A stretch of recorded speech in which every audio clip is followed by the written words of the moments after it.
now so I don't forget. So hopefully all of you are okay with us going and recording tonight's program. If you don't want to be recorded, you can easily mute your camera, and you can just be on audio if you don't want to be on video. So I'm going to say officially welcome to our February program for Mainline MUFON. We're really, really thrilled to have Rebecca Hardcastle with us. It's just such a great pleasure. And I would say I actually met Rebecca a long time ago, right? I'm going to say like 20 years or 25 years ago. We met at a Chet Snow conference out here in Arizona, where I happen to be right now and where Rebecca lives again now. So it was really, we've been really friends, and we have a mutual admiration society back and forth between the two of us. But I'm really, really impressed with what Rebecca has accomplished and how she's continued to really pioneer this very unique field of psychic awareness and exoconsciousness. So if everyone's ready and willing, I'm going to actually read a little bit about Rebecca's background. So I give her an official and a proper. And again, if you've just joined us, please mute yourself until we get to the Q&A section. I'm also trying to go through and mute people myself as they join. So, okay, so just to give you background. Again, if you're hearing me, please mute yourself if you can. I've never seen something like this before. It's highly unusual to see these vertical structures of ice in the middle of a desert. Mute. Somebody's watching a video. Big ice, you need water. So how do you get this ice end up in a desert? Darn. Jennifer, you can mute him if you put your cursor up the top. Yeah, I'm trying to find out who it is. I've gone through. Oh, it's Victor. David. Now it's my favorite thing. It's Victor. There we go. Gotcha. Thank you. I was scrolling up and down the list, looking to see who was where. Okay. So I've just got to admit, it's hard to admit and introduce you at the same time, but I'm going to admit one more person here and see if I can mute them as well. I think they've already muted themselves, maybe? No, here we go. Whoops. Okay, I think I got them all. So let me tell you a little bit about Rebecca's background. Rebecca is an expert in psychic intelligence and cosmic consciousness, and she's been committed to building an exo-conscious civilization. Now, you might say, well, what's that? What does that look like? It's a civilization, as Rebecca describes, that is co-created by both humans and non-human intelligences. This is really what she's going to be addressing in depth tonight with all of us. Rebecca founded the International Nonprofit Institute for Exoconsciousness with a mission to work directly with what she calls entrepreneurial experiencers. There are people like many of us who have who are inventing what she calls new era or next generation technology, science, communication, education, art, music, and the healing arts and healing modalities. Rebecca really coined the word exoconsciousness when she wrote a book in 2008 called Exoconsciousness, Your 21st Century Mind. Her latest book, Exoconsciousness, Claiming Psychic Intelligence in a Transhuman World, was just published this year in 2020, or just this most recent year, and it compares psychic intelligence and technological perspectives of human consciousness. For many, many years, Rebecca worked very closely with a dear friend of mine too, Dr. Edgar Mitchell. He was the Apollo 14 astronaut, and I think the 7th man to walk on the moon. And a lot of the details that Rebecca gained from working with Edgar and his group called Quantrex was capsulated into a book that she called How Exoconscious Humans Guide Our Spacefaring Future. Rebecca also authored a survey analysis for the FREE Foundation. Many of you know this group. It's FREE stands for the Foundation for Research into Extraterrestrial Experiences. And that analysis is called Beyond UFOs, the Science of Consciousness and Contact with Non-Human Intelligence. In 2005, Rebecca wrote taught one of the first ufology courses at Scottsdale Community College right here in Phoenix. Rebecca's a lifelong contactee, and for 30 years, she's been a mind-body therapist and hypnotherapist and life coach with a private practice here in Scottsdale, Arizona. And she specializes specifically in healing trauma. She has several graduate degrees. I won't go into the undergraduate, but of her graduate degrees, she has a Master's of Divinity in Physiological Theology from Boston University School of Theology, and a PhD in Parapsychic Science from the American Institute of Holistic Theology. And we are, of course, absolutely tickled pink and delighted to have you join us tonight, Rebecca. So thank you so, so much. And I believe you are not muted, correct, Rebecca? Now I'm not. Yeah, you're not muted. Great. So I'm going to go about admitting a couple more people, and I'm going to turn the floor over to you and let you share your presentation with us. Good to see everybody. Hi, Sophia. Good to see you and some other, I think, Greg, I've seen you before. I also work with Nancy Duterte. So she was with you, I think, yeah. Was it last month? December, right? December, yeah. So Nancy and I work closely together. So that's a fun thing. Yes. Yeah. Nancy's just a gem. I just adore her. And she's part of this broad group of, which you will probably explain, of doctors and PhDs and who all work with you. Good. Do you want me to go ahead and start now? Yep, Or yep, what's I'll let you take the screen. Okay, Yep. good. I'm gonna share my screen.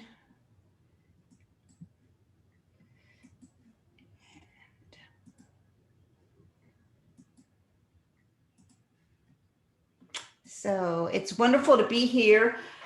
Jennifer quoted the name of my most recent book that unfortunately it's still with the publisher. So feet dragging, I guess, that goes on. But they renamed it, instead of Exoconscious Humans, Psychic Intelligence in a Transhuman World. Now they're calling it Exoconscious Humans Will Free Will Survive in an increasingly non-human world, because they felt like people didn't really know what transhumanism was. Which, you know, for a group like this, I'm sure all of you know what it is. And it's kind of so pervasive, I would say. It's interesting how things are picked up. So today I'm going to talk a little bit from my new book. That's one of the contexts I'm going to speak from. And I'm going to also speak from IXO. So the IXO stands for the Institute for Exoconsciousness. We're actually about 5 years old. I started it when I lived in Washington, D.C. soon after Edgar Mitchell got very ill and subsequently passed away. And I'm thinking, what should I do? I'm not really sure what my next move is going to be, or where I'm called to be working and studying. And I knew I needed to track back actually into my work with exoconsciousness. And so I know a lot, maybe some of you know Cynthia Crawford. Remember Cindy Crawford? Yeah, I mean, she made the ET statues. Well, she would call me on the phone all the time in DC and say, Rebecca, have you started that institute yet? And I'm like, no, Cynthia, not yet, but I will. And so she and several other people just kept nudging. And so I put together a mastermind of people all across the nation, actually all across the world, to talk about what it would mean to be an exoconscious human. So a brief definition of exoconsciousness is the innate ability. So all humans have exoconsciousness. It's the innate ability to connect, communicate, and co-create with ETs and multidimensionals. And while many of us have talked about the connection and the communication piece, what IXO is concentrating on and my work is concentrating on now is the co-creation, what that will mean for us. Why even bother to have an exoconscious civilization? What's the point? And that's what I'm going to be talking about today. So I'm going to be framing my talk around 3 questions. Are psychic abilities possible in a transhuman culture? So as Jen mentioned, I'm an experiencer since childhood. So for me to even see the possibility that in a transhuman culture, I might lose my access to the field beyond my brain, or the field of consciousness, or the God source, or whatever you want to call it, the morphic field, however you define it, that I might lose that connection was a very serious possibility I began to see in transhumanism. So we're going to look at that question. Second question is, will artificial intelligence, or AI, suppress or replace natural human consciousness? That was another red flag for me. And I began to see the encroachment of transhumanism into our natural biology as well as our natural consciousness. And the third question is, how do we own our contact experience? So let's just look for just a few minutes about the roots of our transhuman culture that we're all living in. One of the main roots, of course, Zecharia Sitchin. I'm sure most of you have read either his books or articles on the web about him, or seen videos. He was the person that really dug into the ancient literature around whether or not we were an engineered or biologically developed species. And interestingly enough, one name that's going to keep popping up throughout my presentation, you'll notice, is Rockefeller. And Rockefeller actually had an office for Zecharia Sitchin in the Rockefeller Plaza, and supported financially much of the work he did. So possibly Rockefeller saw the direction that Zecharia Sitchin was pointing and took it in a direction that maybe we as experiencers or people who are interested in UFOs or contactees, that we would take it in a different direction. So we'll be looking at that. So transhumanism, we think of transhumanism as technology, but transhuman really is alchemy. And alchemy is not just turning lead, ancient alchemy, not just turning lead into gold. It's also the ability to change life itself. So the ancient alchemists saw the tree of life. This is an ancient alchemy print. And it's a reflection of unstoppable change. Sorry, I'll try to see. that's okay. Here we go. Here we go. For everyone. No. Here we go. And what the alchemists saw was beginning, the lowest state of humans would be man as animal. And then as they climb the tree of life, then we have man as a plant. And then we have now what we have today with transhumanism, which is man as a machine. But beyond that, the ancient alchemists saw man as an androgynous male. So an androgynous male to them is the real height of climbing the ladder of life. Another root of transhumanism is something called technocracy. Actually, this is an idea that was back in the late 1800s, but really it took root in America during the really the slump of the Depression, primarily at Columbia University. A group of engineers and scientists got together and developed this idea of technocracy. And actually, the primary researcher in technocracy lives here in Phoenix, Arizona. His name's Patrick Wood.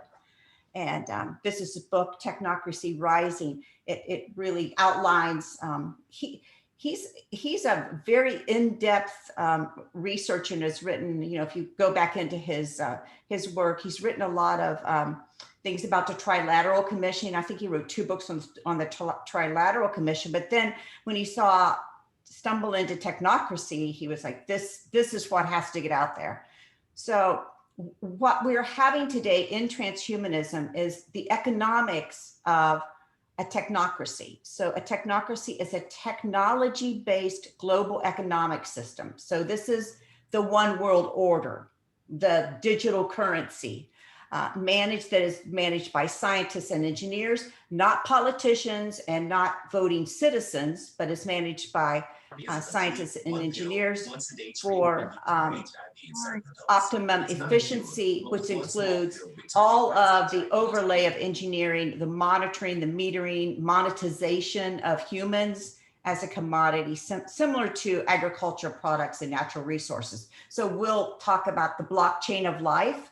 So when I talk about the blockchain of life, just remember that's technocracy. Some of the early seeding of technocracy and transhumanism here in America was to talk about the possibility of genetically changing all of life on Earth. And there were a series of conferences in California on the Monterey Peninsula at actually a YWCA facility there called the Asilomar conferences. And it's still, you can still go visit it today. So in 1975 was the first conference on changing our DNA. And what happened with that was a Nobel Prize scientist named Paul Berg had combined the DNA from cancer and E. coli. And all of a sudden, he felt as though he needed to gather his scientific and corporate and military type colleagues in to say, what are we going to do in terms of the hazard and the regulations of biotechnology?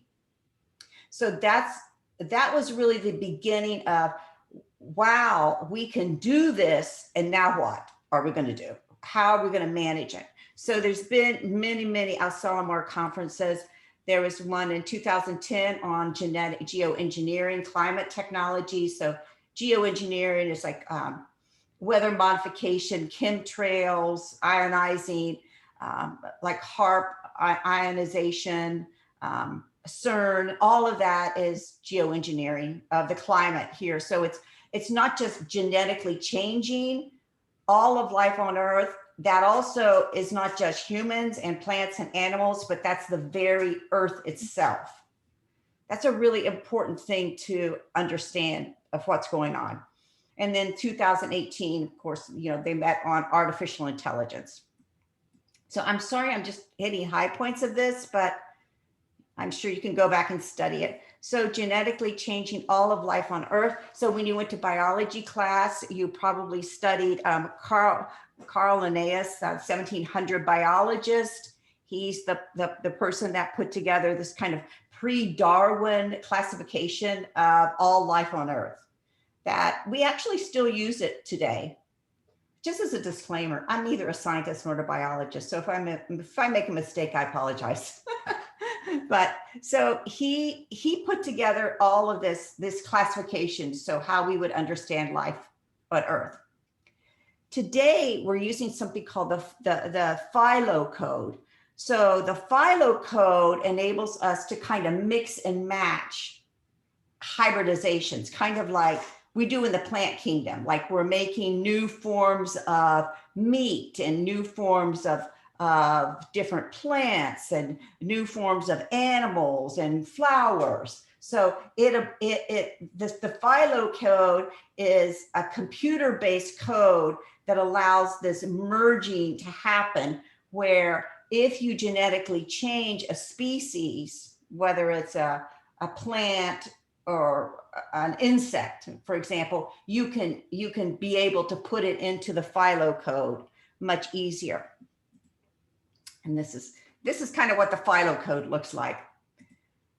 And then there's the barcode of life. So the barcode of life is literally a DNA taking little slices of DNA. It's a global standard for all of life. And they take little short sections of DNA and identify species by it. So this could be a hybridized species, or what we would consider a more of a pure species. It could be an extinct species that all of a sudden was found. So these barcodes are, there's 200 organizations in 50 countries that belong to this. It's called the Consortium of the Barcode of Life, CBOL. And they're all coming together, these 300 organizations, and putting all of their information into a database to share that information. Now, here comes that name Rockefeller again, because one of the primary forces behind the Consortium of the Barcode of Life and the funding for it is Rockefeller University in New York City.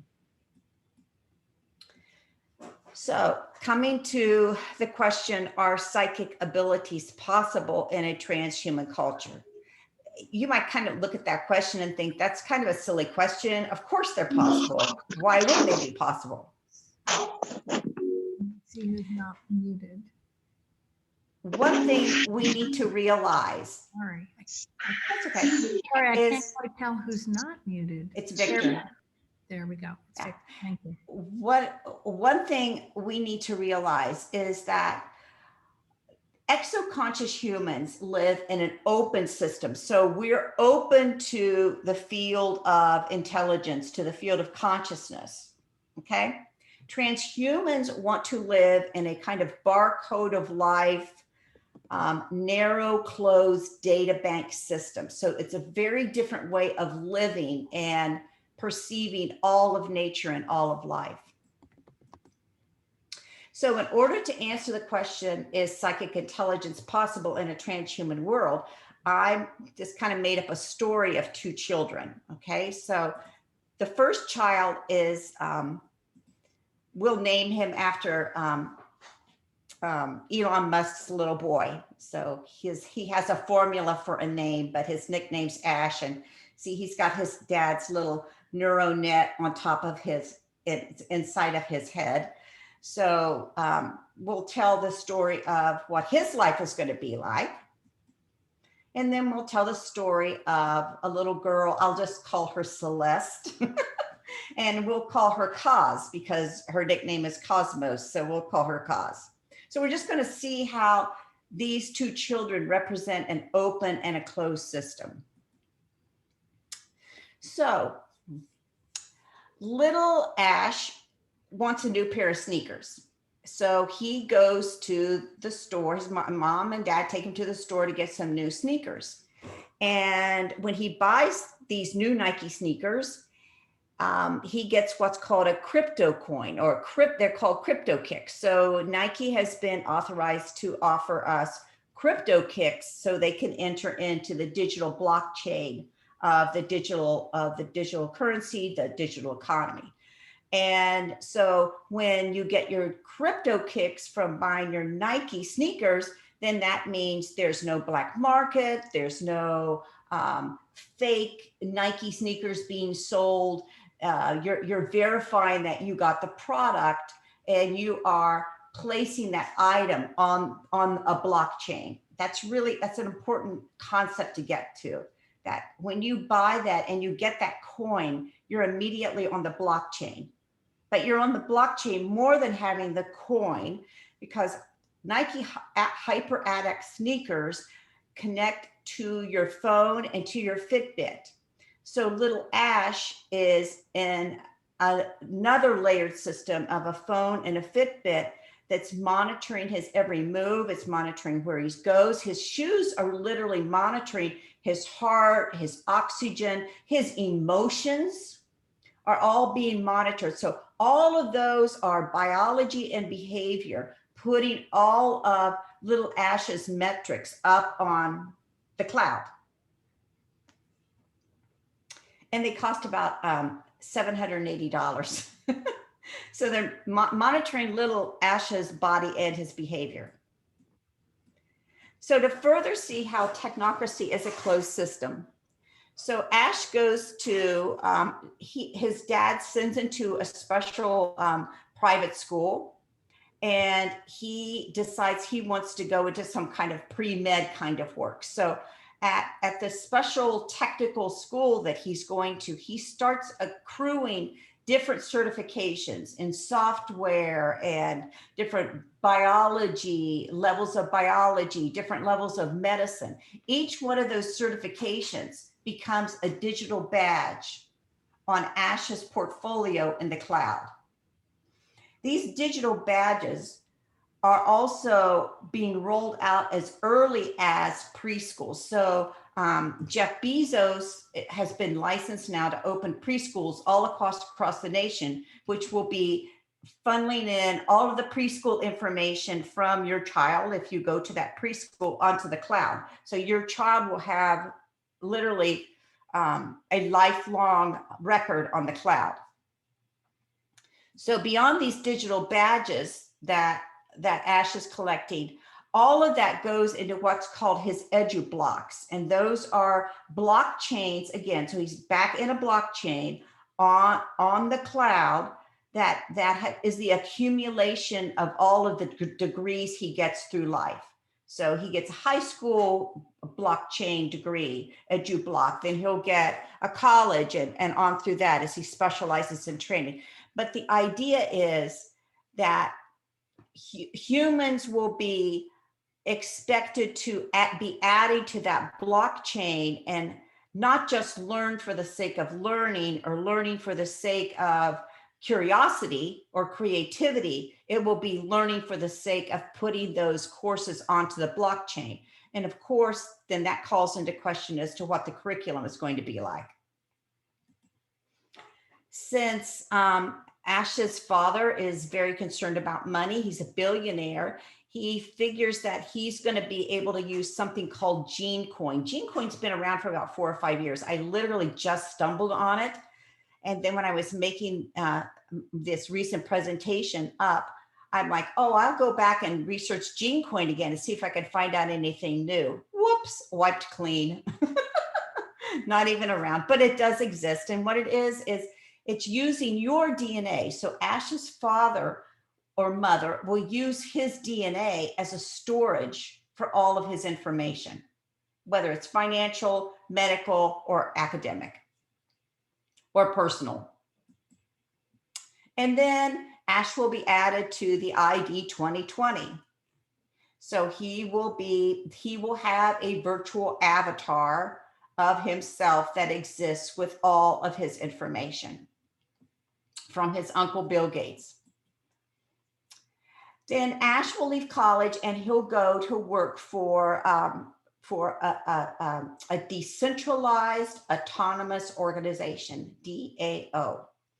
So a decentralized autonomous organization is literally a blockchain organization that is more of a linear blockchain instead of a hierarchical position. So you don't have a boss, you have a person that you relate to. And within this decentralized organization, you'll be paid by blockchain. So your salary, your pension, all your benefits, everything will be on the cloud in a blockchain currency. You will be a contractor, you will not be an employee. So you'll be a temporary contractor and your work will then be vetted and voted on supposedly by all the members that are on that blockchain with you. And if you're the aunt or uncle of little Ash, you might say, oh, good for him. He's doing well in life. I'm really pleased. But the way that the system works is Ash is in this system and all of his information, because he is connected to you as family, is also going to reflect on your information. So it's kind of the social control model out of China. So how Ash does determines how you do. So what benefits you get, what opportunities you receive, what kind of housing you receive, what kind of financing you receive, what kind of car that you have the opportunity, what kind of school that you can send your children to or grandchildren to. So all of this is, once again, a closed, integrated system. It's just, I can't say that word closed enough.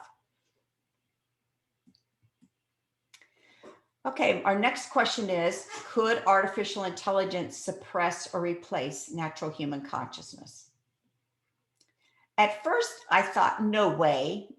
And then I started looking at history.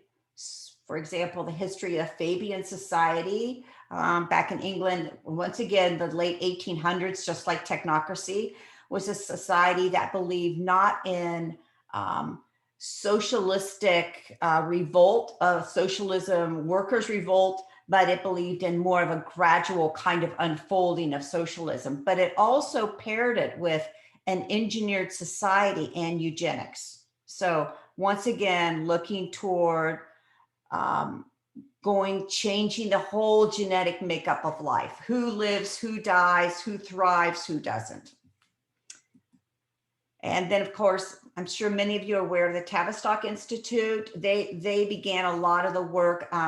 Their work actually started with shell shock veterans during World War I, and they took that information and learned, not under the auspices of learning to heal people of shell shock and trauma. Unfortunately, some of that also got waylaid by engineers and scientists into how do we control people. And then, of course, the famous Macy cybernetics conferences, living in a closed loop. What's cybernetics? It's an action-reaction closed loop again, a stimulus behavior. Many famous people, Margaret Mead, Edward Bernays, a lot of people that we regard when we all went to college and read philosophy, psychology. A lot of these people were participating in this cybernetic conference of the engineering of life. And then, of course, that then has moved into the ultimate, or as Klaus Schwab calls it, the all-encompassing engineering of life through the World Economic Forum. So transhumanism, in terms of suppressing or damaging human consciousness, transhumanism sees the brain as conscious. So it doesn't see the field as conscious. Everything is hooked only into the brain. So that actually started in 1990 with George Bush's Decade of the Brain. He ran that for about 10 years. It really didn't go well because it got knocked out of the ballpark by the Genome Project. Genome Project was hugely successful. Decade of the Brain, not so much. They were running on parallel tracks. And so when Obama came in, he did the Brain Research Initiative, and that utilized the models of the genome code and put it into brain research. So they've literally mapped our brain, all the neural connections and the neural networks of our brain.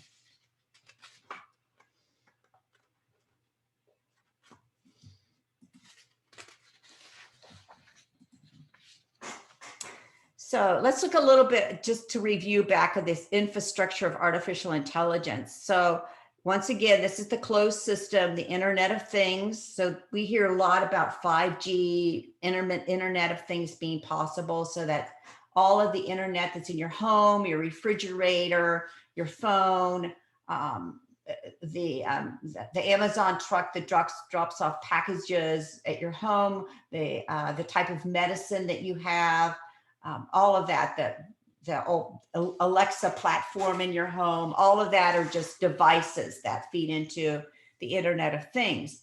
But then there's also the Internet of Biology. And I have to say that it took me about 3 years to research this book, because a lot of the things I researched were just too scary for me. And synthetic biology had to be one of the most scary things that I was researching. I just want to check, Jen, am I okay with time? I can't hear you. I muted myself in case I. Yeah, you're fine with time. You can go as long as you want. Our programs, when we used to meet in person, went upwards of, like, the presenters presented like an hour or 40 minutes to an hour and a half, whatever they felt like. So you're fine. Don't worry. Okay. So I just want to tell, if I have time, I want to tell a really quick story. So I had gotten into synthetic biology my first kind of like careful steps into synthetic biology were with nanoparticles in polymers in different fabrics. I started reading about how that was happening. And so I was living in the DC outer belt. I used to go to yoga at noon, and a young man was next to me on my mat. And so we were putting our mats away one day, and I said, "Oh, where do you work? You know, just come here from work at noon to do yoga?" And you're just kind of being friendly. And he goes, "Yeah." I said, I asked him where he worked. He said, "Oh, I work up the street at the Bureau of Science and Technology." So I said, "Oh, I've really been reading about that. Very interesting history and all that they're doing." And he said, "Yes." And I said, "Oh, which section are you in?" And he said, "Oh, I work in polymers." And I said, "Oh," I said, "I am so interested in that. I'm so glad I met you." I said, "I've been reading about the offshoring of all of the textile manufacturing that's happened in the last, 10 years that's been going on, and why it's been going on. I've been reading about the insertion of nanoparticles in the textiles that literally go in the textiles. Then when we put them on, they go into our skin and literally move across our blood-brain barrier and are, ionizing and making up our body." And he looked at me and said, "Lady, I don't know who you are, but don't you ever talk to me again," and stomped away. So I must have hit a nerve. Anyway, everything started to make sense then. Then there's the internet of behavior. This is huge. I can't stress this enough. Because of what happened at Tavistock and the Macy Foundation, and the information brought forth by the psychiatrists and the psychologists there, they have down how humans behave. Like, they know how we behave before we know how we behave. And that's a whole different talk. But I just want you to know that things you stumble across on the internet, those are things that they know to put there for you. If it's seen, it's meant to be seen. If it's heard, it's meant to be heard. So this whole internet of behaviors is kind of like all of us. I'm sure many of you research mind control. This is mind control on AI. So then I started looking at different AI programs, and one of the biggest programs that replaces our consciousness is artificial intuition. So we kind of value our intuition. We say, "Oh, I've got this intuitive hunch," or intuitively I saw this pattern, or I just know to do a certain thing or make a certain decision. Well, AI has a program called artificial intelligence, has a program called Deep Stack that is formulated to do just what your intuition does.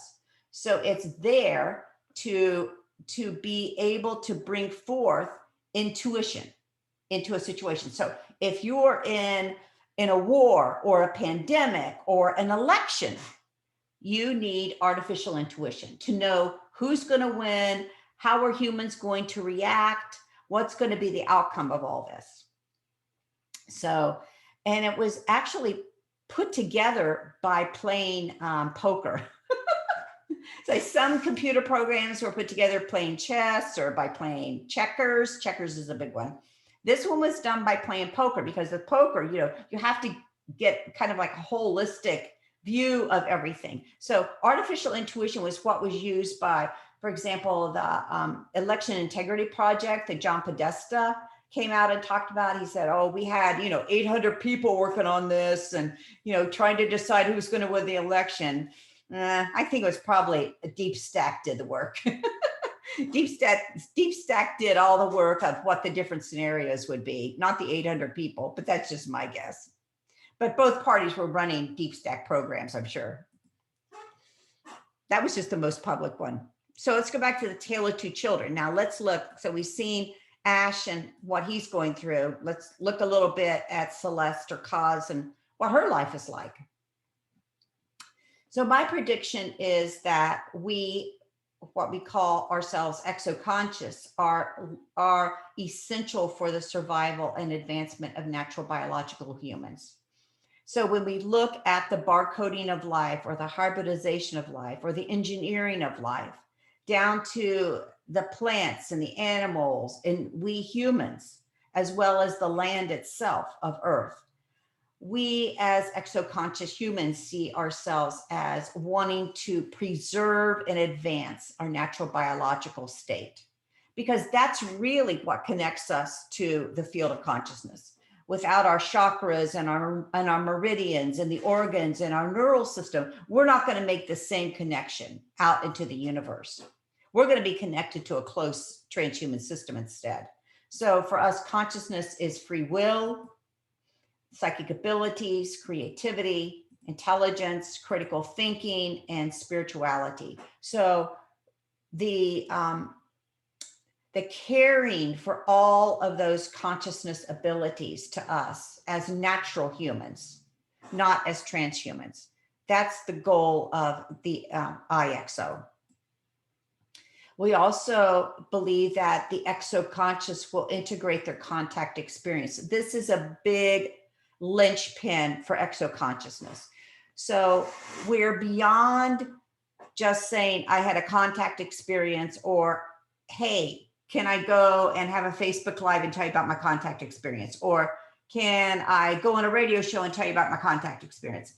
This is really more about who I am as an exoconscious self. And the reason I picked this graphic is because it's hard work. It's not easy.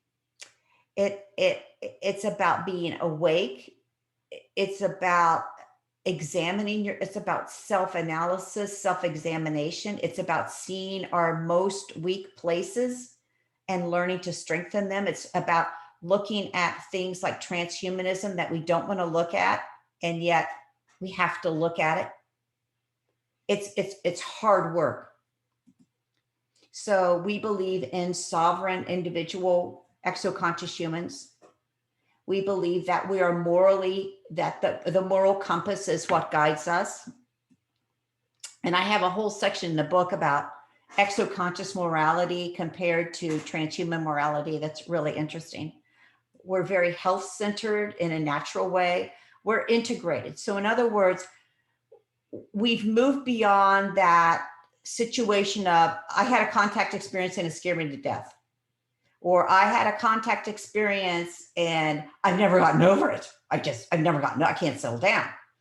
So what we are is holding that space where humans can say, that's part of life, that's part of psychic intelligence, and you can integrate that and it can be useful, a healthy and useful experience. And we're grounded in that. So we don't have to be a super being. We don't have to be a being different than we are. We have all the wiring we need right here in our human body. Exoconscious humans will begin to generate co-created ideas and inventions. And this is the idea of the exoconscious civilization that we're building. So that's co-created with humans, extraterrestrials, and multidimensionals. So an equal peer-to-peer relationship in this co-creation is an important thing to know. So it's not really working with oh, ETs, they're so far beyond us, and multidimensionals, we can't even imagine the dimension. No, this is about holding ourselves accountable as humans, that we're on this earth as a species to co-create and to work together with these beings. So the areas that we work together are healing, bringing forth new healing inventions, agriculture, communication, education, science, technology, and the arts are just some examples of some of the things. So instead of seeing, one big 0 point energy, Edgar Mitchell quantum breakthrough, what we're really seeing now are millions upon millions of co-created ideas going out across a mass of people that are exoconscious. So it's a very different model. So it's not a Tesla saving everybody. It's all of us raising our consciousness to bring forth the co-creations. So exoconscious civilization is shared by exoconscious humans and multidimensionals. So basically what we're looking at is as we build this exoconscious civilization here on Earth, that civilization will also be applicable to those other dimensions and those other planets and those other beings. So we're a small community with a big vision. I like this quote: when a system is far from equilibrium, so we'll say the equilibrium of transhumanism, small islands of coherence in a sea of chaos have the capacity to lift the system to a higher order. So that's our hope, is that it doesn't take that many people to be able to lift this system to a higher order, the higher order of exoconscious humans and exoconscious civilizations. So we regard ourselves as CE6. So that's Alan Hynek's CE1, 2, and 3 was how you viewed a UFO. And then CE4 was Jacques Vallée, that talked a lot about folklore and the altered reality states that people reported throughout much of all of human history. Very, very interesting. CE5, of course, was Stephen Greer, mutually beneficial movement to look out into the stars and to make contact beyond the human. So we will take that beyond the human with exoconsciousness and bring it down into the human, and to say, what is the unfolding that is going on in me as a human? What am I learning about myself? How am I co-creating? So it's not about kind of this passive thing of looking out into the stars to try to make contact. It's saying the contact's already happened, it's inside of me. And this is where kind of the importance of life happens.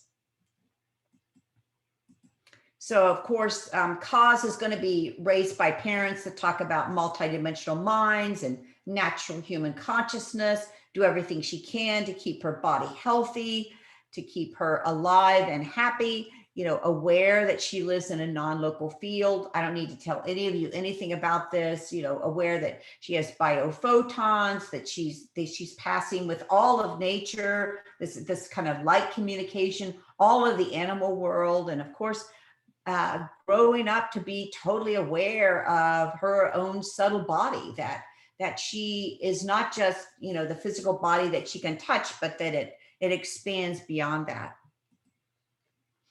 We exoconscious believe that increased contact means increased activation. So one of the things Jen mentioned, that I did the Edgar Mitchell free analysis. One of the things that I thought was most intriguing was when people were asked if they were psychically intelligent or intuitive, to kind of grade their psychic intelligence prior to their contact experience. And most of them said, prior to the contact experience, I either had low psychic intelligence or maybe middle of the road. After their after their contact, they had increased psychic abilities. So this is one of the, I think, gifts of exoconsciousness, is that if you are a contactee, however that happens for you, that your activation has been increased, and you can actually use that to go out into the world and co-create and bring in these new technologies that we need. How do we own our contact experience? What's the big deal? Don't worry, be exoconscious. I mean, how many programs do you go to? It's like, oh, we got the field of consciousness on our side. We got nothing to worry about. Well, this is a chart that was done by a woman up in Sedona that runs a website called Exo Metaverse. The red represents requests blocked by Google Trends API. So API code is the application programming interface. It's what makes analytics possible. So all of these red topics have suppressed analytics. Okay. Crop circles, suppressed analytics, Jen. Mindfulness, higher self, all you can't really see because of the gallery here, but the Arcturians, Anunnakis, Lyrians, Zeta Reticulum, suppressed. Some others that are suppressed are shamanism, cosmic consciousness, energy healing.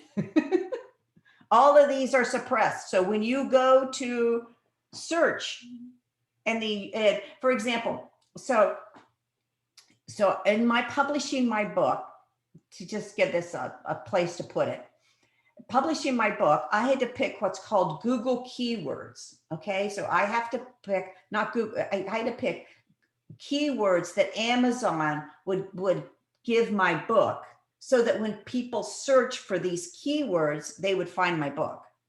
It's the same thing. If they search for those keywords on Google, then they would find my work. Well, I haven't done it, but I'd lay money that a lot of my keywords are red. They're in the red category. So all of the information we're trying to get out is already being suppressed. So how do we own our exoconsciousness when it's being suppressed?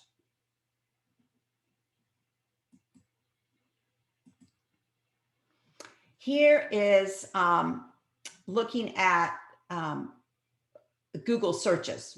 So she examined unidentified aerial phenomenon, so UAP, so the whole TTSA, the whole To the Stars Initiative, Tom DeLonge, all of that group, okay? Harry Reid really raised the chatter about UAP, and you can see it's really jumped up, you know, above 4 million there. And it stayed, and UAP, so unidentified aerial phenomenon, spelled out, as well as UAP. So it all remains pretty high. So this is an okay, search. You're going to have good searches here. Okay. Okay. Here it comes. Contact experiencers. Whoops. G means billions. Contact experiencers in 20 and 21 lost almost 8 billion searches. 8 billion searches were taken down.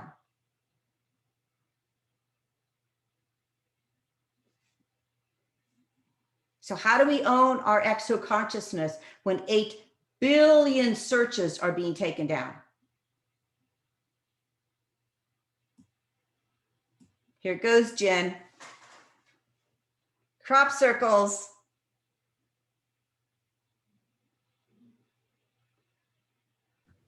Now, that's really an interesting slide. Why did it go up and then drop down? Like, I don't know. They were suppressing it up until November 30th, 2020. And then they kind of let it, like that guy went on vacation or somebody died and they had to replace him. Who's engineering the searches? Interesting. So how do we own our exoconsciousness when the searches are being engineered? You know, we don't really have time to go into it right now, but I go into it in my book. One of the things we have to realize is that we were talking about the massive barcoding of life and synthetic biology and the cloud and the satellites. I can't stress enough how important it is for all of us to educate ourselves that over the past 70 years, probably,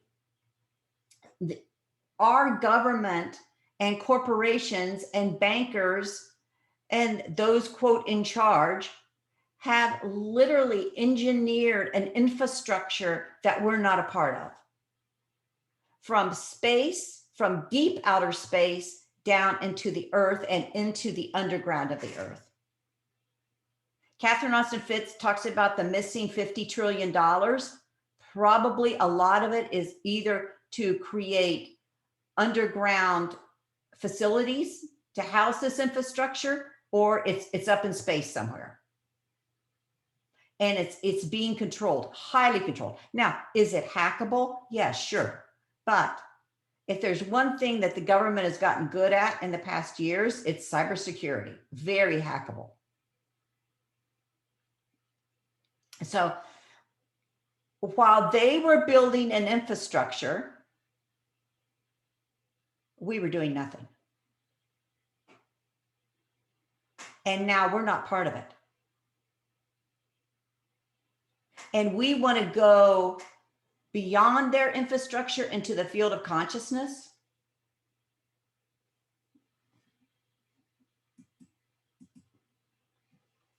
Their date now is 2025.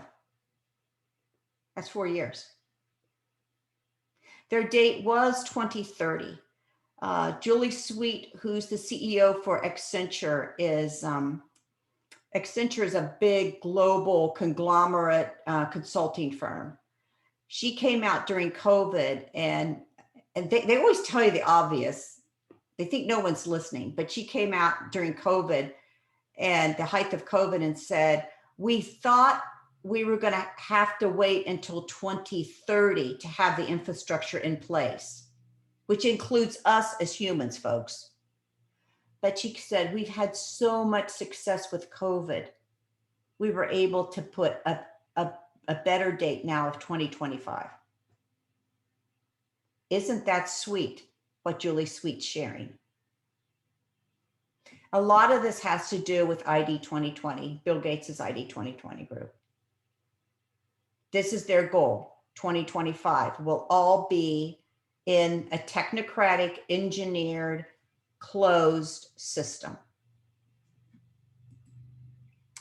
Part of the people that participate with this is Gavi. So that's the Vaccine Alliance. That's part of UNICEF, World Health Organization, Bill and Melinda Gates, the World Bank. Gavi is a huge medical conglomerate, and COVID is what makes the date of 2025 possible. IDEO is a design group that advertises. They're also very active with ID 2020.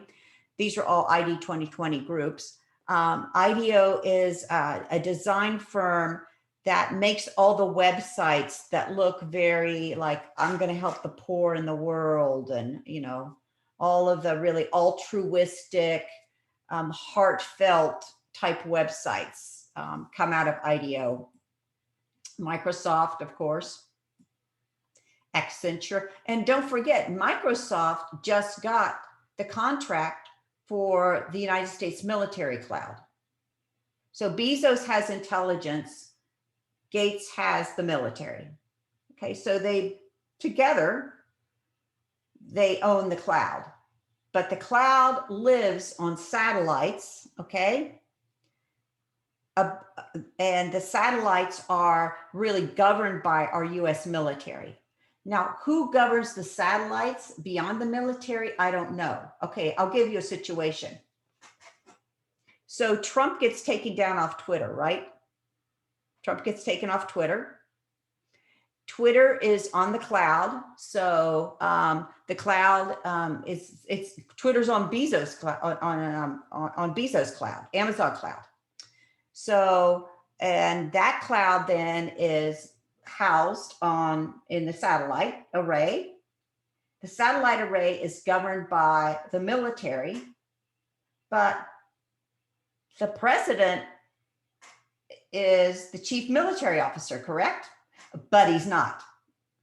So the question is, who governs the world? Who governs these satellites?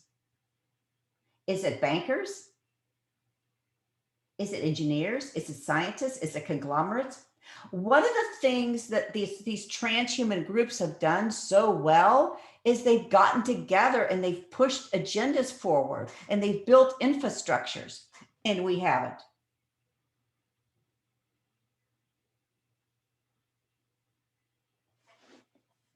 So Accenture is Julie Sweet. She's the one that came out publicly with the 2025. And our buddy, here he is again, The Rockefeller Foundation. Another funder. So once again, exo-conscious entrepreneurs advance and protect natural human consciousness. I just can't emphasize this enough. If we lose our bodies, we lose our minds. It's as simple as that.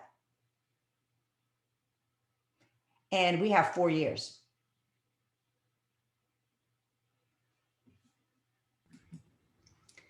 To co-create this exo-conscious civilization.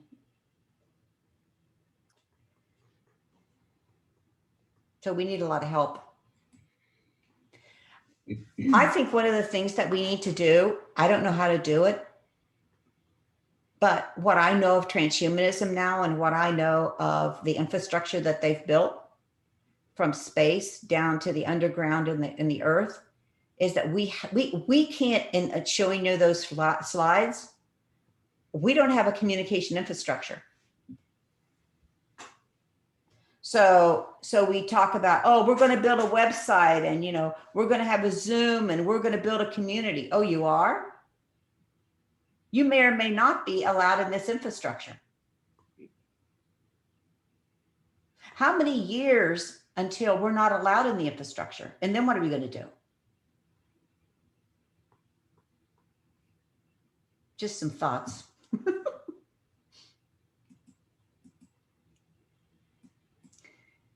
So beyond the infrastructure, which I think is we talk about 0 point energy and this, that, we need an infrastructure, folks. We need a communication infrastructure, or the 0 point energy is not going to matter. Exo-conscious entrepreneurs are healers, farmers, lots of farmers reclaiming the land, idea people, technology-driven people, educators, communication. How do you communicate if you don't have an infrastructure? And before you come back to me and say, oh, we're just going to put together a blockchain. Blockchains are part of the infrastructure.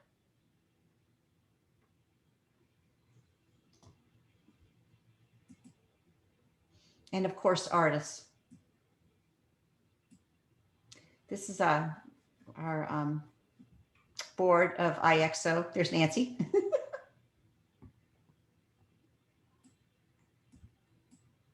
And I'll play this video. Explains who we are, what we do.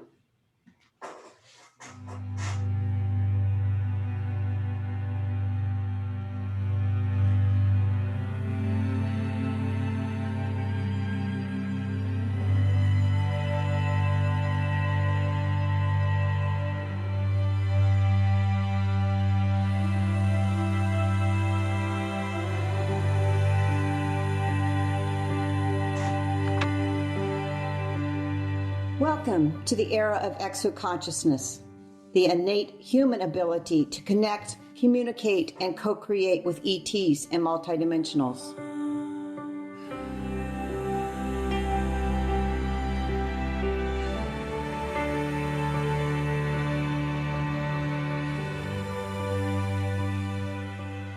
Normal individuals, a singular institute. We are normal people gathered in a singular institute to recognize and integrate our ET multidimensional nature and abilities, using them to produce innovations to build an exo-conscious civilization.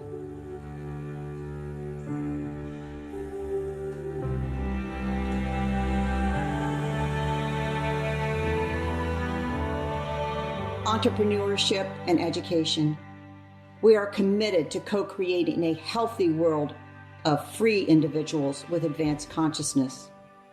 This icon represents the levels of consciousness involved in exo-conscious entrepreneurship and education, which include awareness, self-integration, morally autonomous participation, collaboration, and co-creation.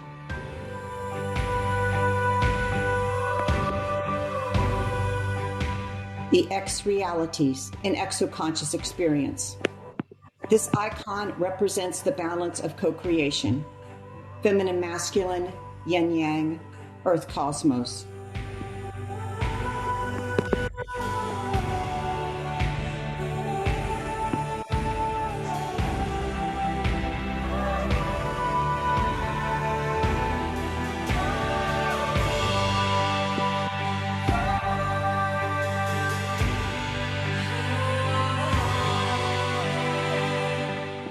The inverted pyramid represents the multidimension accessible to exoconscious humans that begins with an inward, grounded, and balanced awareness.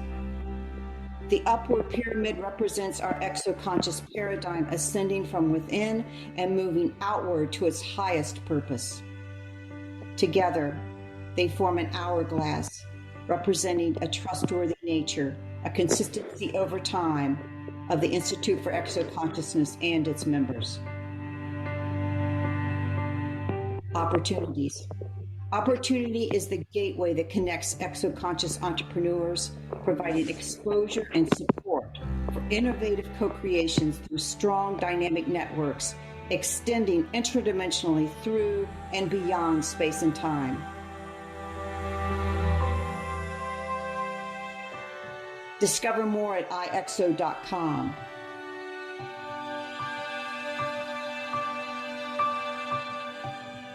We are exoconscious.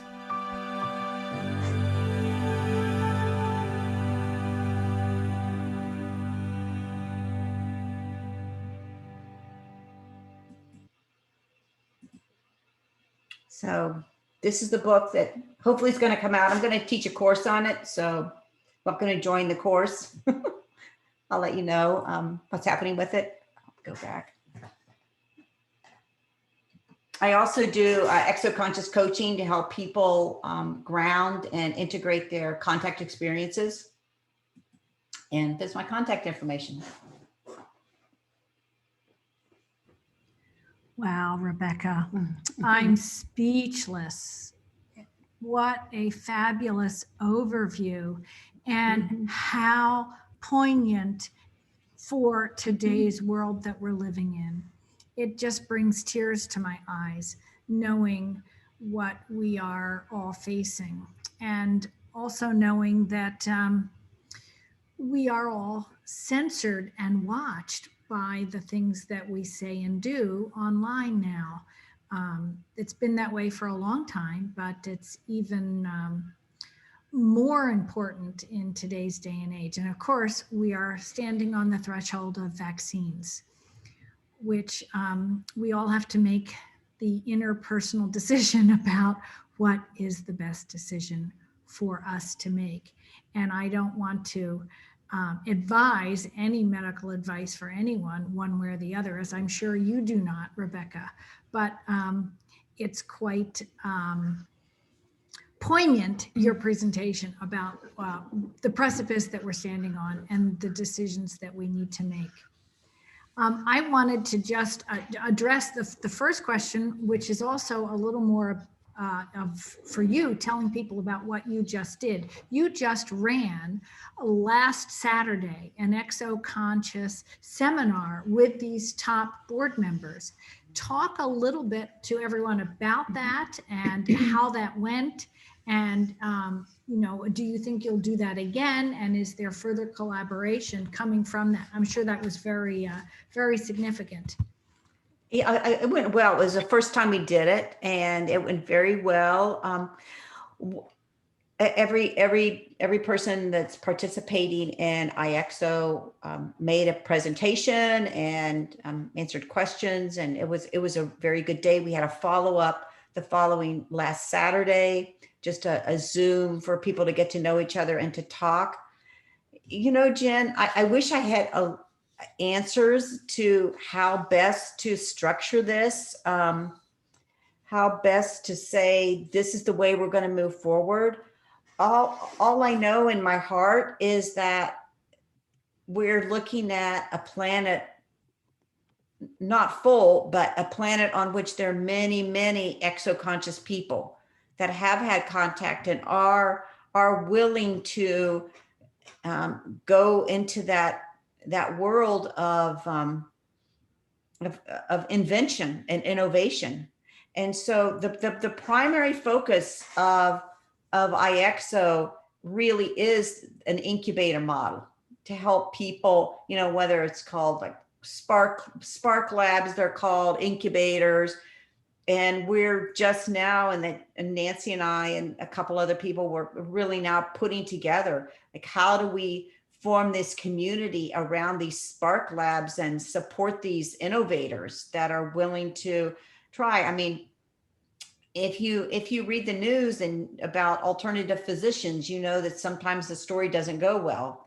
So we have to be honest and have to be forthright about what the problems are. As I said, we don't really have a communication infrastructure that's clean and clear.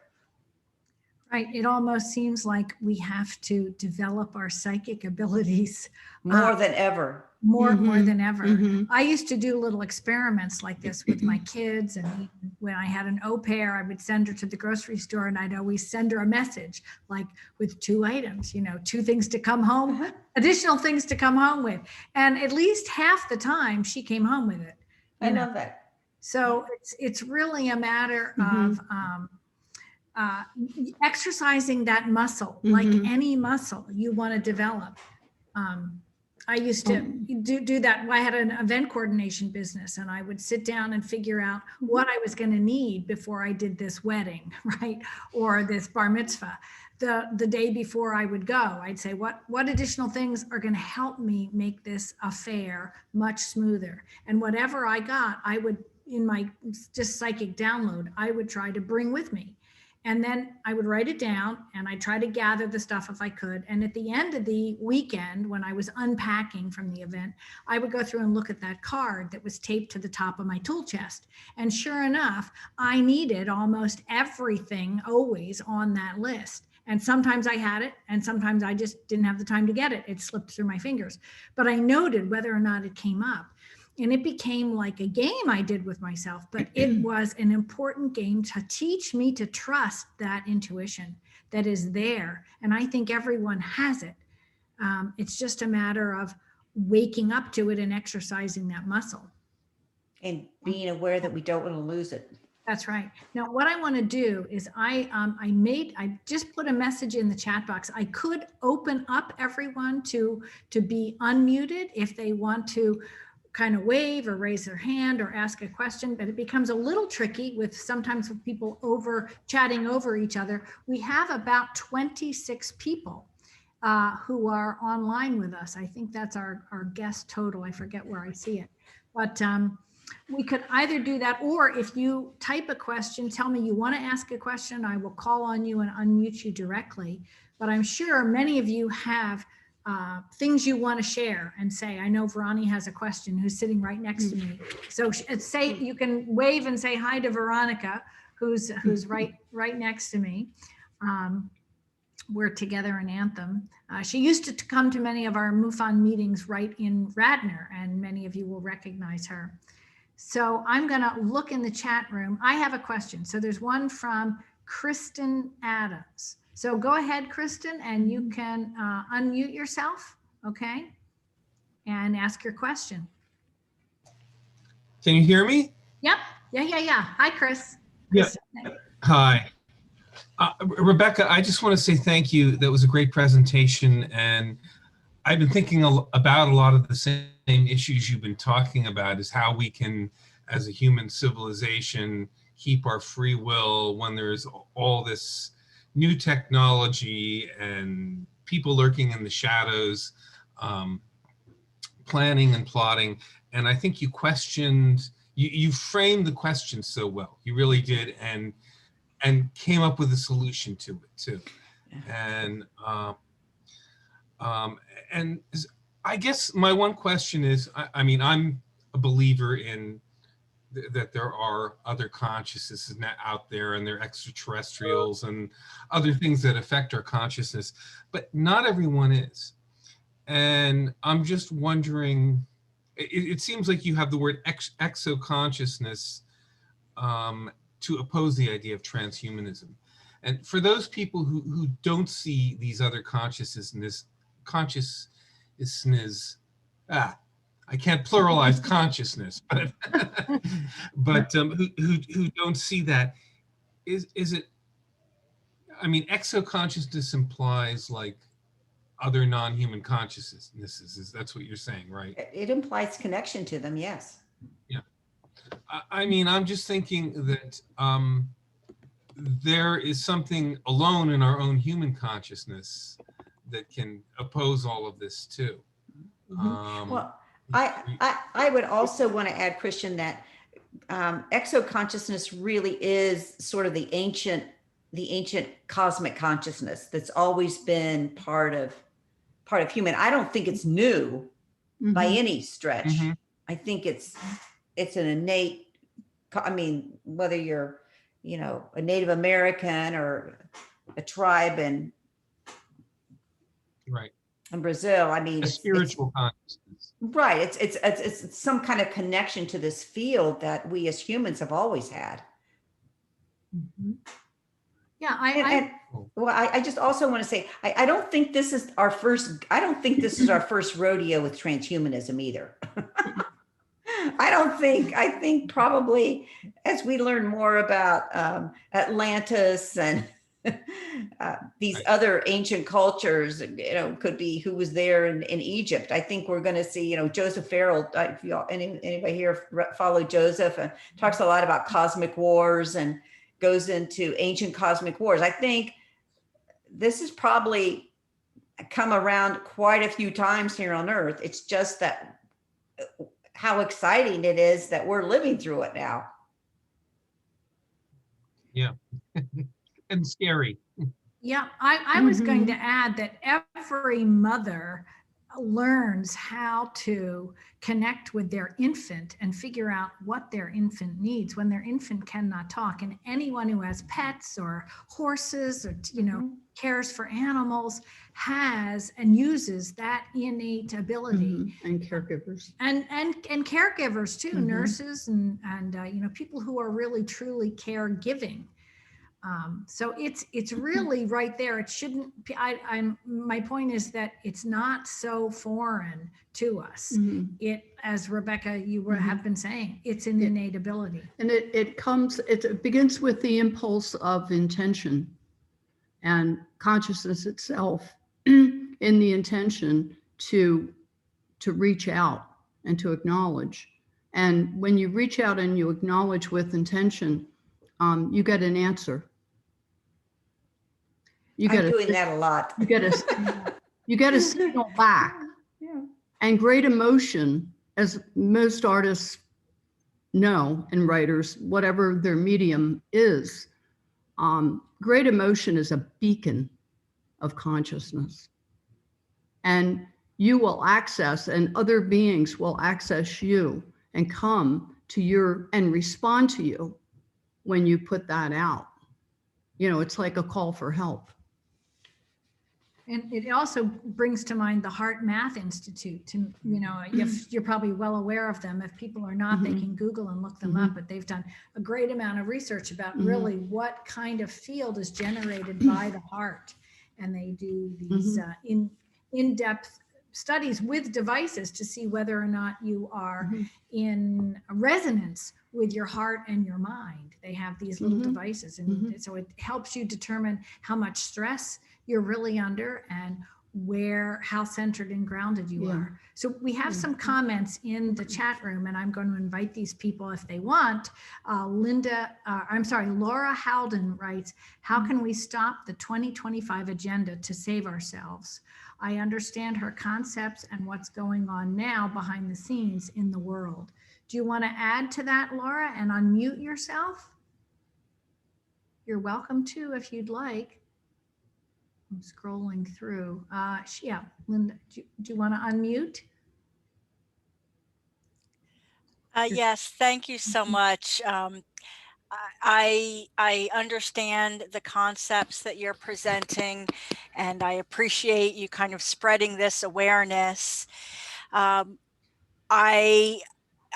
I'm very fearful of what is really going on and what can we do to stop it? Like as individuals, as a collective, how, you know, you said that it was moved from 2030 now to 2025. And I believe that it seems like it is accelerating. So what can we do as individuals and a collective to prevent this or to kind of save ourselves?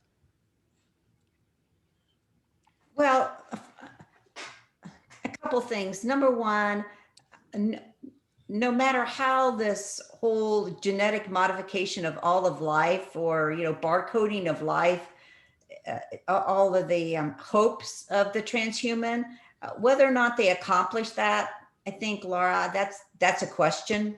Are they really going to be able to do what they think they're going to do? Well, they're well on the way, and I think in some areas they definitely have, as Elena Freeland calls it, full spectrum dominance. They've got it, and especially the internet. I think internet satellite array is one of the places. I'm increasingly thinking. Does anybody here do Steiner? Do you read Rudolf Steiner? Any of you?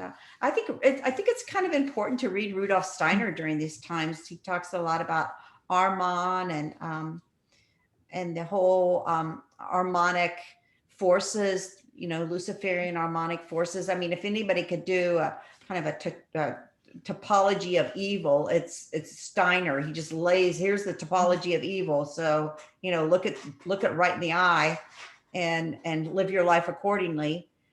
And I think it's important to do that. I in my heart, I think that many humans are going to go into transhumanism.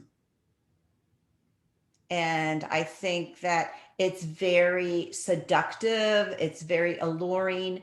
Anyone that's offering you immortality, offering you, Mensa type intelligence, synthetic biology against all diseases, including the common cold now with the COVID vaccine.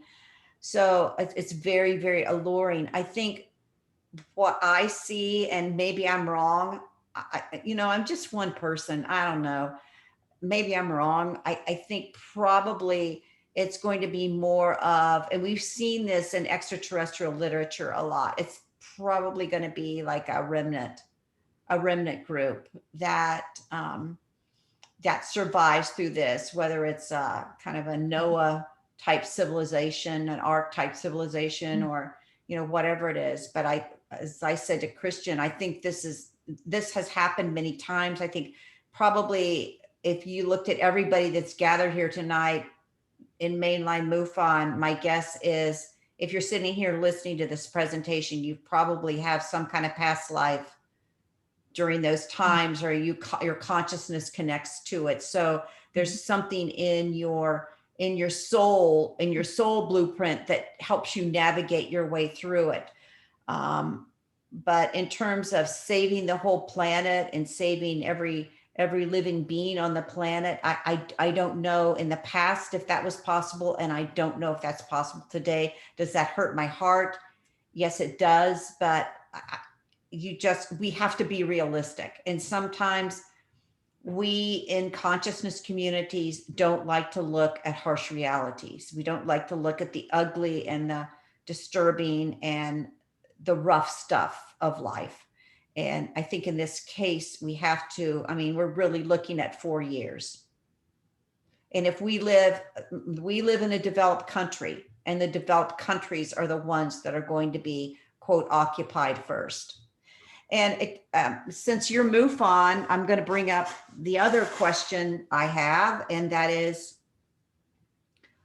what we're seeing in transhumanism is the whole UAP, UFO threat. Is that part of the narrative for that? And if so, is that whole government intelligence narrative, like what beings are they working with? And why do these beings not want contact experiencers to be part of them? I've been over 20 years in the UFO community, and they're not comfortable with us. I know that. I've been told to shut up more times than I can count. And I think we're going to be finding out. I think we're going to find out what that narrative is, and who those power brokers is, and who the off-world groups are that the government and intelligence and the transhumans are working with, and maybe the Rockefellers, that we're going to find out who that is, and maybe we don't want to work with them. To me, to kind of go back to Christian's question, the beauty of exoconscious is that because we go out into that field, we're open to contact with many species. So instead of looking at the UFO or disclosure as this narrow funnel of transhuman, connection with beings, we're looking at this massive field of possibilities. So I don't know what's going on there, but something is connected to it, and something has been connected to it since the 1940s. If that doesn't answer your question, I'm sorry, but that's kind of a stab. That was great, Rebecca. Yeah. There's another question or a comment in the chat box, and I want to acknowledge Greg in the chat box. He writes, hybridization programs that ETs have with humans will also influence the direction of human development and ET interactions. With suppressive agencies on the Earth, we are bound to become an interstellar planet when consciousness gets to a certain point. Greg, would you like to unmute yourself and make your comment in any more depth? That's a wonderful comment, by the way. Thank you. Thank you. Great to see you, Jennifer. And thank you, Rebecca, for your presentation. Well, I think that the statement almost stands for itself. That we're going to have some interactions going on that we just can't predict right now that will help us. And maybe we'll also have suppressive ones from ETs as well. And hopefully we won't see an ET war on the planet, but, probably see some of that too. So I just thought that I'd throw that into the mix. I think that's a beautiful possibility. And one of the reasons why I wrote Exoconscious Humans Guiding Our Spacefaring Future was, it was when I was working with Dr. Mitchell, and some people that were in the kind of the aerospace industry came to me, and they didn't really understand UFOs. They didn't understand disclosure. And so I put it together, but it just, in my heart, I'm like you, Greg. I'm like, we belong in the space program. We extraterrestrial experiencers, we know how to move into an interstellar civilization, and it's about consciousness. So kind of back to Laura's question a little bit. So if we have, I'm going to tell another story real quick, if I have a second. So to sort of couple with the man that was doing the nanoparticles in the polymers in the fabric, not long after that, I was walking out into the parking lot after yoga, and there was a woman there. She was about my age, and I struck up a conversation with her, and I asked her where she worked, and she said, "Oh, I work at DARPA." And I said, "Oh, cool. Which area are you with in DARPA?" And she goes, "Oh, I'm with artificial intelligence." And I said, "Oh, that's very cool. How long have you been there?" She goes, "Oh, I've been there 30 years. And I said, "Wow." I said, "You must have seen a lot." And she goes, "Oh, not really." And I said, "Oh." I said, "Well, how?" This stupid question. I'm like, "How are you doing? How's it going?" And she looked at me and she goes, "Oh, it's not going well." And I said, "Oh, it's not?" And she goes, "No." And I looked at her and I said, "Well, is it not going well because you don't understand consciousness?" And she goes, "That's exactly why it's not going well. We're stuck, and we have been for a long time, but it's not public." So Greg, to sort of bring around to your question, if anyone is going to bring in interstellar consciousness technology, it's we experiencers. And that's why I say, maybe we need this suppression, and, anytime you have alchemy or you're making lead, gold from lead, you have this fire that holds you, and we're going to be going through fire, and that fire may be just what we need to crack open those ancient awarenesses of this is how you create conscious technology. And the interesting thing of conscious technology is if you are, and I think these groups know that. So if you're not moral, and if you don't have the best interests of the planet and its peoples, then you're not going to be able to use the technology. It's kind of like they used to say, you know, you read the stories of the harvesting of the ET technology, and they'll have the crystals or the rocks or whatever, and they'll only certain people can take the crystals and do something with them because their consciousness is in the right place. Mm-hmm. And I think that's one of the windows and of opportunity that we have. We have to maintain our consciousness. We have to maintain our moral consciousness and our moral compass. We're not going to navigate this by, you know, being like a French revolutionary or going in and bombing the infrastructure. That's not going to work, because we're going to lose the gift that we have to bring forward. And it won't take too many consciousness technologies to bring forth that, you know, we have an exoconscious civilization that is interstellar. Mm-hmm. Let me add one thing I just thought of that will also add to helping humanity survive and become this stellar conscious race. And that is, I've experienced a number of times being fully conscious on ET craft, what I call ET craft. I believe they are, based on my intuition and what others have told me. And I believe that I'm up there to be taught and to be downloaded, and they don't let me remember a whole lot. And that when the time comes, there may be a time that comes when it's important to activate the memory and the understanding and the knowledge to be able to guide humans and to be able to do things that I didn't know how to do before. And so that way we'll also become the exo-conscious being. And I'll shut up with that. Oh, that's so well said. That's why it's co-created, because you're, even though right now it seems as though you're a passive participant, you're really not. You're a very active participant, but it's a joint, this is a joint program. Yep. We have allies. Greg, Yeah, I want to just tell Greg one thing, and then Ronnie has a Sure. question she wants to share. Greg, you might take an interest in a book called Dual Soul by a wonderful woman who lives in Australia named Susie Hansen. And I think you might find it, it really dovetails beautifully into what Rebecca talks about, because Susie basically woke up in her later years, and really in her 60s when she wrote this book, about all her lifelong contact and how she really feels like she almost has a dual soul. And that's another way of saying exo-conscious, that she had craft experience all of her life from the time she was very young until she's now, I think, in her mid to late 60s. So you might want to look her up and read her book. And I just had one other comment for Rebecca. Have you thought about reaching out to other astronauts, especially because of your closeness and work with Edgar?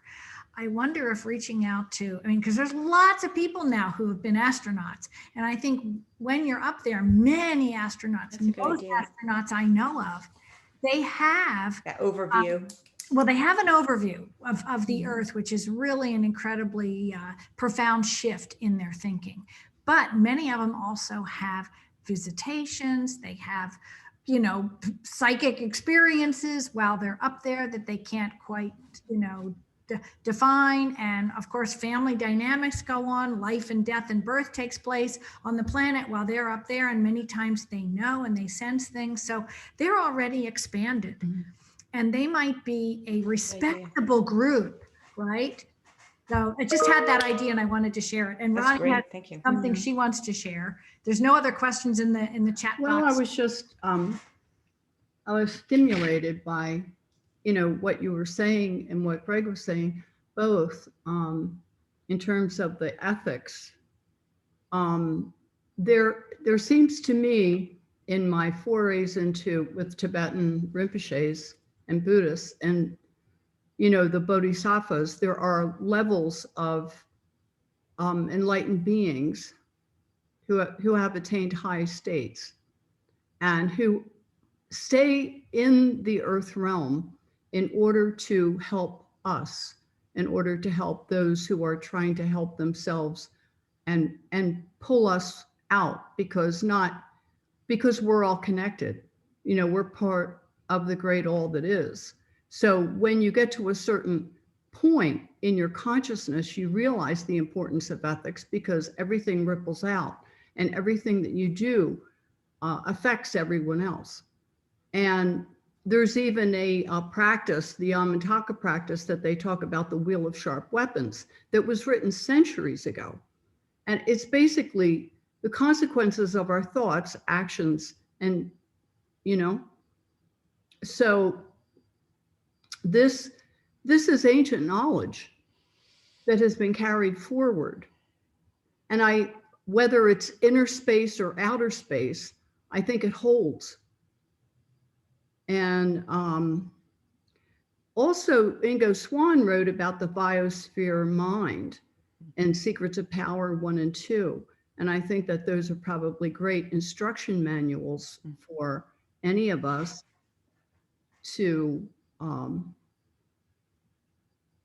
grapple, you know, get to wrap our minds around and our spirits around and consciousnesses around what we've been subjugated to, you know, why we're in these little boxes. Because if you know how you're in the little box, you might have an idea of how to get out of the little box, you know. The fish in the fishbowl. Yeah, yeah. And, you know, one's imagination. And I also feel that there are certain planes of consciousness that are almost like their own dimension. And it's possible that we are creating that we are gaining entry into that. Certainly when I've done empowerments with high Tibetan lamas who are Rinpoches, I have felt you know, they prepare for 3 days, you know, after 16 lifetimes, you know, they know what they're doing. And they come back each time and they find each other each time, like the Dalai Lamas. So there are beings here that have experience with this, and they operate on a different bandwidth. I mean, if somebody's lost in the desert and they get their exact name and date of birth, they can rescue that person without ever going there. You see, that non-locality aspect. So it seems to me that there's always an answer. There's always a way to address something, because we're evolving, just like this whole drama that we're speaking of is evolving. And that's important to remember, to not lose sight of that or fall hopeless. Yeah, that's the power of consciousness in full action, isn't it? Yeah. So we should all go join our local Sangha. Right? Well, I think it's important to take time out, you know, to relax our bodies, to tune into our breath, to acknowledge our feelings, to get into our thoughts, those below the cloud, those above the cloud, and then to join. Because to really go beyond you have to go within. And then you go beyond, then you connect with everything, you know, and then you have the altitude to gain insight, you know, to some of these questions. Yeah. Hopefully. I think John, it's interesting because Blumenthal's book on John Mack is supposed to be coming out soon. And I think John did such a beautiful job, just, you know, what you're saying, Ronnie, about just connecting through this whole weave of faiths and religions and the matrix. Yeah, it's very interesting, though. You know, on the other hand, what this COVID lockdown has done to culture and the artists and people of faith and. Right, yes. right. Well, in one way, it's put us all on new ground. It's like we Mhm. all know what's going on all around the world. And in Mhm. one way, it may have connected us Mhm. in a conscious way we Mhm. are as yet unaware of. I always used to think it would be really neat if someone did massive conscious experiments. I mean, the only person I know who really tried to do this is Maharishi Mahesh Yogi, when he would go into cities and he'd bring groups of meditators in and he would demonstrate that he could lower the crime in a city by having, Mhm. you know, if the city was a population of say 100,000, he'd bring in like, you know, he'd try to bring in like 5% or 2% or 1% of that number of people as meditators for like a week or 2 weeks. And they would meditate and it would always shift the crime.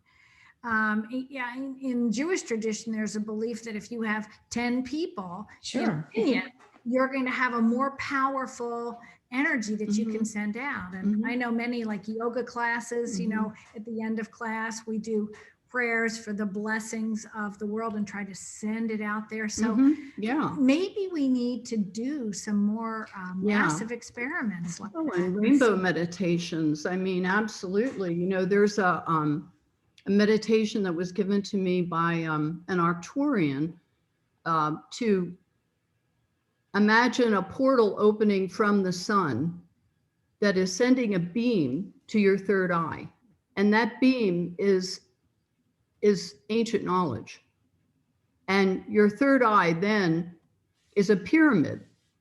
And the pyramid shifts into a crystal and then rotates and sends out rainbow light. And if you do that and you practice that, you get better at it. And it's very powerful. So there are many meditations one can practice to sharpen one's focus. And when you sharpen your focus, you are able to sharpen your analytical abilities and gain insights, which is what lifts you out of ignorance toward enlightenment, you know, on any level. And it also can connect you to the higher beings, because, you know, there are many who are beyond us, but who are, if we hold our intention as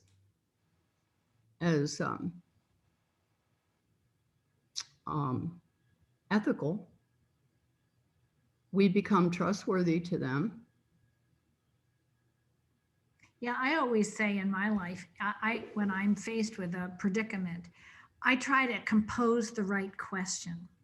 I try to, you know, phrase it in my mind, like, how do I get from A to B? Or, you know, or how do I figure out how to do this? What, you know, where do I begin? So coming up with the right questions then leaves my mind open and ready for the fertile thoughts when they come, To receive. whether they come up from within me or I get them from a guide or from an ET or whatever. Yeah, So very I think good for point. all of us listening who have heard this program tonight, we each probably have unique gifts like Rebecca Yeah. has brought Yeah. over her 30 years of work in this field. So leave yourself open to, Yeah. you know, try to formulate the question Yes. about what contribution you can make, and then leave yourself open to the ideas when they come. So we do have 2 more comments that have come up in the chat room. So I want to recognize Sophie, who says she has a question and she might like to share it. So I'm going to try to scroll and find you. And No, I'm unmuted, Jen. okay, perfect. Please ask. Hi, Sophie. Hi there. So, you know, you continually pose the question about, are we going to lose our power to maintain our own self as a non-contaminated, non-controlled being with consciousness? And, you know, one of the questions that I have, is there a format to put forth a platform to educate people about what not to do? You know, like, you know, Good it's really idea. putting yourself out there, but, you know, maybe you don't want to go get a vaccine. And if, you know, we moved from a D date of 2030 to 2025, and you read the statistics of how many people are being vaccinated, it's, you know, it's, it makes me want to vomit, you know? So I think that there's, you know, different things that people might need to be educated about, and to try to help them develop a level of understanding and to become aware, because I think that most people are not aware. I really think that most people are not aware at all. And, you know, it's like somebody's there waving the flag saying, oh, life has to go back to normal. Come get your vaccine. It's free, you know?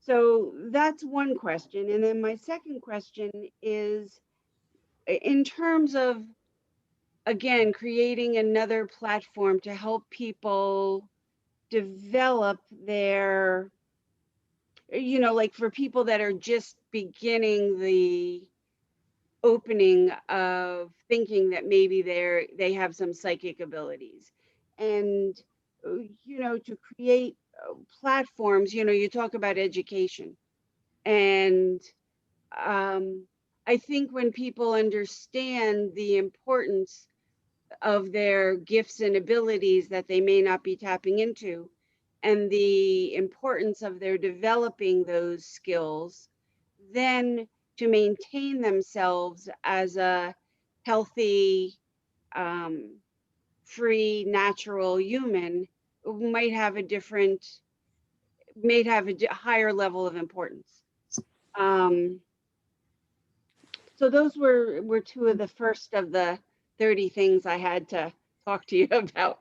Sounds like we need to talk some more, Sophie. Those are great. I wrote them down. So I really, you know, I've spent 30 years in the medical world, and I'm now, you know, pinned as an anti-vaxxer. And you know, I've researched a lot of the medical information that's coming out from around the world, whether it be about the virus or whether it be about the vaccine and the potential effects of an experimental agent that they have no idea about yet. People just, I think they've been bamboozled or brainwashed, because they just don't have, they drank the Kool-Aid, you know, they just think everything is fine, and there couldn't possibly be any negative effects of, you know, a governmental, a worldwide vaccine that's being offered to save your life and return your life to normal. But when you look back at the research that was done on some of the vaccines that were given to some of our troops, I had read a study about some of the young soldiers that were going to be sent over to Afghanistan, and they created a vaccine that was supposed to be disseminated over there, but they tried it on our guys first. And it had the ability to disconnect the guys from their God, from the only thing that I can think of is it's going right in and disintegrating their pineal gland. I mean, I don't know physiologically where else it could be so specifically targeted, but to you know, to put up platforms. And I know I haven't seen anything here on the East Coast. I know that in California, there's been a number of educational platforms, but so I'm just curious if you guys have, you know, taken off on that tangent at all. Well, we actually, we're working some with, I don't know if your group watches, I can't think of his name. I think it's Dell Littletree. He does Highwire. His group's called Highwire. That's what his YouTube channel is. And also ICanDecide.com, I think, .org, I Can Decide. And then of course, you know, Robert F. Kennedy has just been tireless in all of this. So they're all connected together, as is a physician that I work for in Scottsdale, very much. I mean, we were talking the other day, and this will be interesting. So he's always been he's big on supplements and keeping yourself healthy and all like that. And so I said to him when I saw him the other day, I said, "Oh, how are you treating your patients with COVID?" And he goes, "My patients don't get COVID." I said, "Really?" He goes, "Not one of my patients has had COVID." Interesting. He said they just take their supplements. Mhm. He said they're fine. And but yet he said to me, he said, there's so much that I, as a physician, want to put out there, because he does have a blog. It's healmindbody.com is the name of his website. It's got wonderful medical information on it. It's Dr. Peters in Scottsdale. And he said to me, he said, I see my colleagues losing their licenses. And yeah, they lose their medical licenses if they come out too hard against the COVID mandates. So once again, kind of back to that. Yeah. And that's why, I with exo consciousness, I'm, in my heart, this is difficult. I mean, and Robert F. Kennedy just got taken down off of Instagram, as did Highwire this past week. So all of their young millennial followers gone. That's why I just keep going back to that idea. We don't have a platform. What are we going to do for a platform if we can't communicate with each other? Well, you know about BitChute and some of the other ones. Yeah, but that's still hooked up. Yeah, you're right. You're Yeah. right. Yeah, You're absolutely right. exactly. It's very scary. I think it's time to be political. I think we need to gather, respectable people from our communities and start to approach our governors and our senators and say, we're quite concerned. But then when you do that, you put your neck out there, and you don't know what types of information, are going to come your way. Make a target. Yeah. I'm very much, I've always been an activist and an advocate for the experiencer community. And I just feel like we have so much to offer if we just step out there and step up. Right. And like Sophie, the things you listed, I wrote all of them down. I'd love to hear all your other ideas. But, I think that the representation in this community is vastly powerful. Yeah. And it's not political, but it's consciousness. Yes. And yet we could have a political type act, I suppose. But I just don't know. I don't have all the answers. I'm just really asking questions. So there's one more comment in the chat box from Greg. Greg Braden's book, Divine Matrix, talks about Maharishi's meditation groups that drop crime rates in cities. He said Maharishi found that if about 1% of the population focused in meditation, they could affect the whole consciousness of the entire city. So he did significant research, in that way. And I also think that the group in Petaluma, Ions, is also doing similar research like this. So it's time for these like-minded groups to connect more profoundly. I think if you look at the slide I have where I went through who all is connected through ID 2020. For some reason, those groups, those engineering science groups, have been able to trust each other and find ways to work together that we haven't yet done. And I don't know why. But it's time. And I think it's not just consciousness groups. I think, when I was writing my book, all I could think of is if we're looking at the potential loss of accessing the field of consciousness, then there is no religion. There is no God. Well, the Buddhists don't believe there is a God. Right. But they believe that there's Yeah. a field and a force and Yeah. Yeah. So, I mean, you know, whatever you want to call it, that, you know, this is and once again, I don't think this is new. I think this has happened before, but there's very, very deep ramifications to it. Yeah, absolutely. Well, we don't have any more questions or comments. Thanks for having me. In the chat box. And I know we've Thank been you. on almost 2 hours. Yeah. But I'll just, to wrap us up, I'll just add that this has been so rewarding for me and for all of you who have joined us tonight. And of course, you know, people like Rebecca and the wonderful, great presenters we have. Those of you who have been with Mainline MUFON for a long time, remember that I started this group. My first meeting was the 1-year anniversary of 9/11. And when 9/11 happened, I had awareness that there was going to be changes in our world.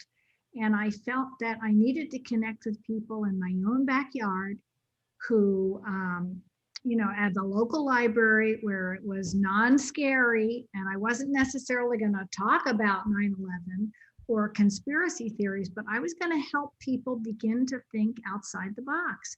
And that was my little like intuitive gift that I thought there's something I can do. I can reach out, I can connect with people, I can bring in great speakers and writers and authors on all sorts of topics. So generally we focused on UFO topics, but we've had health and wellness and bee collapse and environment and, you know, ancient archaeology, all sorts of topics. And it's been tremendously rewarding for me. And I have met some of the most wonderful people. You know, many of you I'm looking at, and even Veronica here has become a really good friend. She walked into one of those programs and started to go to conferences with me. So I would just encourage all of you to just continue to reach out as you know, as I was inspired to do. Continue to read, share, follow your intuition, ask the right questions. And don't allow yourself to give into, you know, the fear and the hopelessness that you may feel encroaching on you. I know we may be moving into a world that is going to require us to have some kind of digital vaccination, you know, code in the future. We may be there very shortly. It's not what I think I want to do. I don't want to participate with that. I don't want to take in something that's going to change my own DNA. I'm very suspicious of this, but of course I'm not a doctor and I wouldn't begin to start to give medical advice to anyone. And I don't want anyone to misinterpret this as that I'm telling them anything as the founder of Mainline MUFON. I'm just encouraging you, as Rebecca has, to go deep within and listen to your own inner guidance and let that guide you. And I bet that will lead you in a good direction. And as it has me, and I've been blessed, so blessed with these friendships and these networks that I feel I have stepped and dropped into, and I'm very, very grateful. So, you know, let's just continue stirring the soup pot, each in our own ways. And this program, I will tell you, will be posted on Mainline MUFON. It will also be posted on my website, which is called mainlinemufon.com, under the video page. So if you want to share it with anyone, you can just go to the website, find the link, and share it as a video with people, because it may help them think more deeply as well about this topic. And thank you, Rebecca. Thank you for having me. It's wonderful. Love your group. Good to see some people I recognize. And yeah, very. I recognize you, Marcia. Thanks for coming this weekend. And wonderful. Yeah, and keep us posted too about what you're doing. I post things all the time on Facebook for people, as long as Mainline MUFON is not taken off Facebook. I always post stuff up there. So Rebecca, when you're doing other additional programs, or you have, you know, videos you put up online, or whatever, I'm happy to share them up on Facebook. Thank you. Oh, one more comment from Greg, I think it is, right? Yeah, I just wanted to let the group know that I'll be presenting next month. And the topic is intuitively connecting with extraterrestrials. Yes, and Great. Greg, I apologize, I haven't gotten back to you on email. I've been in Arizona working on a house project, and I've seen, I'm going to respond tomorrow or tonight, but I just haven't gotten a chance. Wonderful. Thanks. Yes, yes, thanks so much. Yeah, and Greg, I will just give a little plug. You have worked in the Washington, D.C. area for many years with NASA. So why don't you just tell people a little bit about you so they know who you are for next month's program? Yeah, I worked for, thank you. I worked for NASA Goddard Space Flight Center for 36 years. I just retired. I did mechanical engineering on spacecraft systems. So I was involved in the space shuttle program, helping build stuff to go in the space shuttle bay, you know, hold experiments and all for 13 years. And then we moved into just working on spacecraft that would orbit the Earth or go out into space. And I had an awesome career doing that. And then I've also developed my spiritual metaphysical side right alongside my scientific engineering side. As a kid, I was always looking up at the stars and learned how to meditate and doing energy work, and started that in high school.